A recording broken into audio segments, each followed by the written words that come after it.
on your computer, on your smartphone, on your Wi-Fi radio. We're localwebradio.fm. Do you enjoy a nice glass of wine? Do you want to know more about wine pairing or the process of how wine is made? Welcome to From the Vine to the Wine with wine expert and connoisseur Matt Brzovic. Now, here's your host.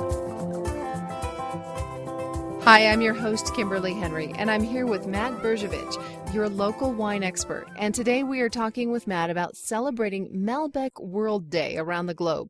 Matt, welcome to the program and the call. Thank you very much, Kimberly. I'm glad to be speaking with you. For many people, Matt, choosing a bottle of wine can be daunting, but discovering your own taste preferences can be rewarding. So I'm looking forward to learning from someone like yourself with over a decade of experience. Well, there'll be a number of interesting wines coming up, and I'm sure we'll have a little bit of everything for someone. Whoever's looking for maybe entry-level wines, we'll be talking about a few of those, but we'll also be talking about some wines that you'll be able to put away in your cellar and enjoy a few years later. Sounds good, because I think those of us who are kind of, creeping into the wine market or just beginning to explore don't always know when you should hold it, drink it, and when you should save it. So I look forward to more information on that. Now, today we're talking about Malbec World Day, which is April 17th. When did that start and by whom? The Wines of Argentina, a group in Argentina that promotes Argentine wines, just like, for example, in British Columbia here, we have the Wines of BC, Association of Wines of BC. They put this together 4 years ago, and it's grown to the point now where 70 different countries and approximately 120 different events going on around the world to celebrate Malbec. Okay, so why? What's the history there of Malbec? Well, Malbec's one of those grapes that in Europe, where it started, and this, particularly in France, first off, it was known by many different names and is still called by a few of these names there. The most common was Cote, C-O-T. It was also called Pressac, and in the south, Auxerrois.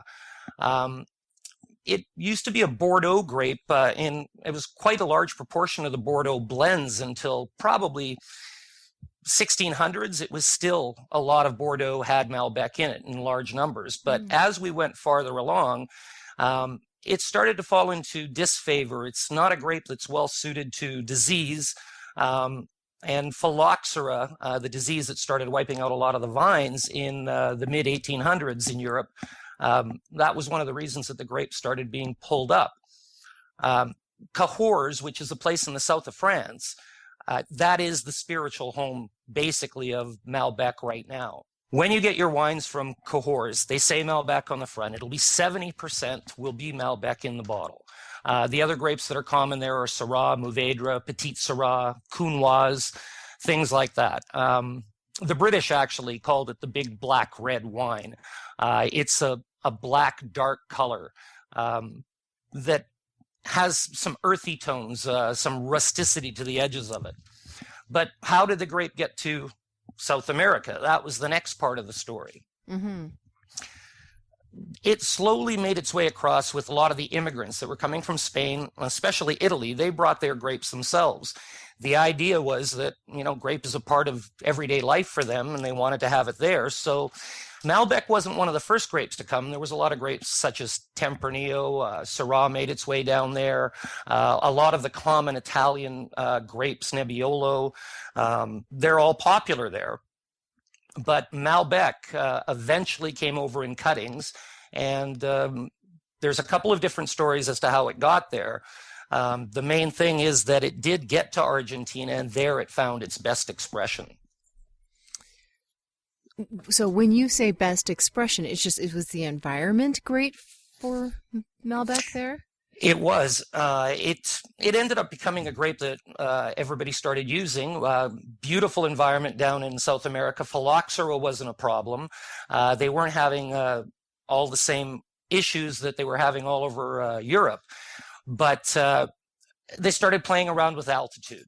When you have the wine at a lower altitude, you're going to get slightly different flavors. And Malbec there has some qualities that are very similar to what Bordeaux is in flavor especially, but they can be big, powerful, dense wines. And as a result, a lot of people around the world have found that they're really enjoying the grape the way it's made in Argentina. So as a wine connoisseur, and I know you don't love the word expert, but wine expert, we rely on you to know a little bit and teach us. How do you find digging into the history of these wines? Is that fascinating? In many ways it is. That's part of the fun of wine. Wine is so many different things. Geography and history is part of it. Mm-hmm.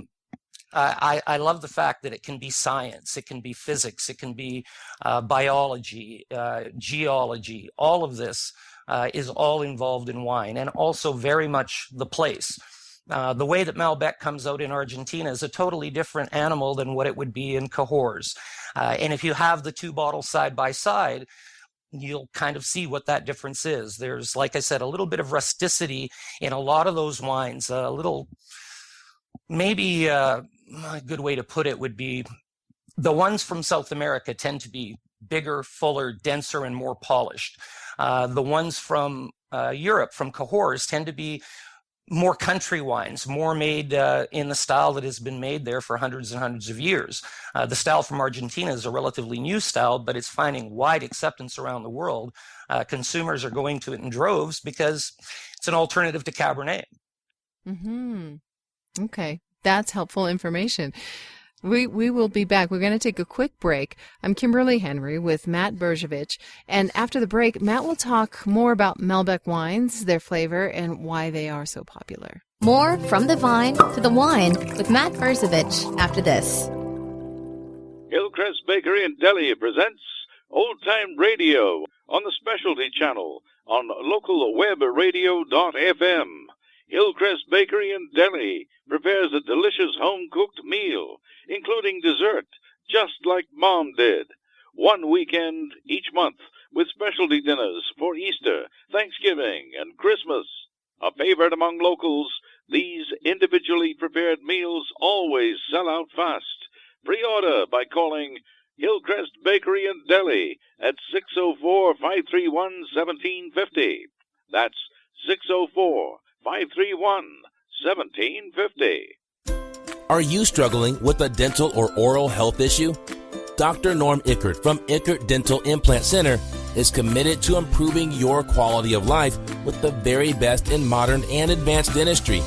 You can catch Dr. Ickert on the Health Channel for the Healthy Smiles Oral Health Show here on localwebradio.fm and at the Ickert Dental Implant Center in Langley at 866-981-1381. That's 866-981-1381.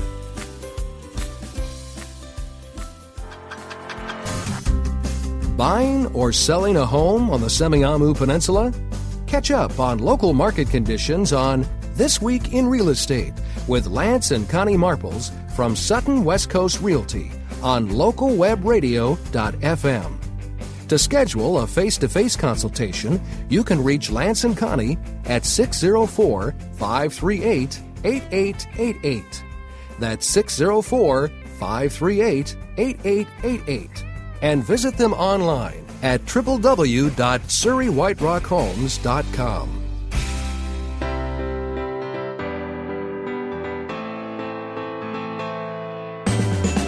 Take control of your financial future with Sound Investing with Byron Stryloff, Senior Investment Advisor and Chartered Financial Planner with over 30 years of experience on the Business Channel on localwebradio.fm.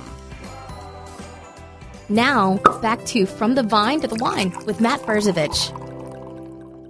And we're back to talk with Matt more about the Malbec wine and why people enjoy Malbec so much.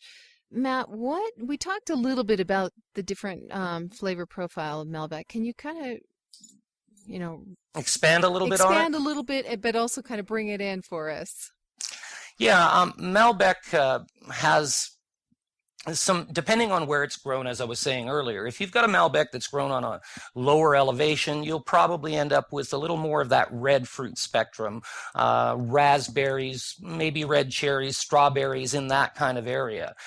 When you start to grow it at a higher elevation, it tends a little more towards those dark flavors, things like blackberries and black currants, cassis notes that'll start coming out, which reminds a lot of people of Cabernet. Mm-hmm. But at the same time, it also, like Cabernet, can be fairly tannic wine. Again, as you start to go to those higher elevations, you start to get cool nights where it's holding the acidity in there, and you get these grapes that end up giving you beautiful wine that ends up with a little tannin that can have the grip to handle things like steaks. So it's why I say it's a good alternative to Cabernet. Cabernet would be the first choice for many people for any kind of a grilled steak. But if you talk to people in Argentina, Argentine beef, sausages, spicy foods, they go really well with them. And that's because of the tannin and the grip that it can have. So what I hear you saying is if you try a Malbec and it maybe isn't quite what you're looking for, to maybe try one from a different region. Correct. There's the main region in Argentina you're gonna find your Malbecs coming from is Mendoza, but you'll find other regions. You may find one from San Juan, from a few other places, but there's so many different styles, so many different kinds of Malbec. Pinning it down and saying that Malbec, all of it tastes like this, is a little more difficult. You have to experiment a little at a couple of different price points, and you'll start to see. For example, if you get in that kind of $15, $16 range, you're getting a nice Malbec, easy drinking, rounded, that kind of thing. Simple everyday wine. As you start going up from that price, you start getting wines that have the ability to age for a little while, that will be a little more structured, balanced. It's a beautiful wine, and it's a lot of fun to try the different price points there are. And where would you start? In that $15 range, or? That's where I started, although a lot of people do start in the $10 range, $11, $12. You're finding wines at that price point that are very simple. Some of them are good, some of them not so much, but for an everyday wine, they're fine. But I would encourage people to just creep up a little bit, and you'll find some of the more serious ones tend to be at that kind of $20 price point, and very good values when compared to a lot of the other wines around the world. Okay. Well, I know you have wines of the week, and of course this week the emphasis is on the Malbec blends. Do you have some that you might recommend? Well, two at slightly different spectrums of the price range. The first one that we'd start with is Domaine de Jean Bousquet.